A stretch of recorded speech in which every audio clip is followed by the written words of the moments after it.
سر آپ کبھی کسی اداکاراؤں سے ملاقاتیں کر رہے ہوتے ہیں، گلوکاروں سے ملاقاتیں، خواتین سے، عامر خان سے کبھی بھارتی اداکار عامر خان کے قصے، سعید انور کی باتیں، جنید جمشید کا ذکر، اور بالوں کی پویند کاری، بال ویسے ہو گئے اچھے ہو گئے وہ جو لگوائیں ٹھیک ہو گئے، کپڑوں کا برانڈ ابھی ہے نا آپ کے پاس، تو کپڑوں کا برانڈ لانچ کرنا، جہاں میں نے تو نہیں خریدا لیکن کہتے ہیں کہ جہاں نالا 4000 کا ہے۔ بس کسی نے اچھا اڑا دیا۔ اچھا، حاج جمرہ کی کمپنی بھی آپ کی ہے نہیں ہے، لیکن آپ جاتے ہیں ایک ساتھ، اور لیکن آپ ان ساری چیزوں کو ایسے لگتا ہے کہ جیسے آپ نے دین کو مارکیٹنگ کا ٹول بنایا ہے، یا دین کو کاروبار بنایا، یا دین کو ایک نیا جہت دی ہے جو سمجھ نہیں آ رہی ہمیں۔ نئی جہت دی ہے ہاں کہ یہ بھی ہوتا ہے۔ ہمارے ہاں اسلام آیا تصوف سے، رکھی کھاؤ تے سکھی کھاؤ تے ٹاٹ دا چولا پاؤ تے مٹی تے سائیں جاؤ۔ میرے نبی ان کے پاس ساری نمونے ہیں۔ اپنے گدھے پہ سواری کی، غریبوں کے لیے راستہ ہے۔ اپنے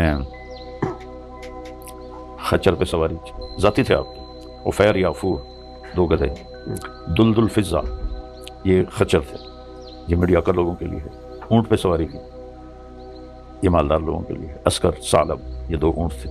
اسبا، شہبا، جدعا، کسوا، یہ 4 اونٹنیاں تھیں، 6، یہ مالدار لوگوں کے لیے۔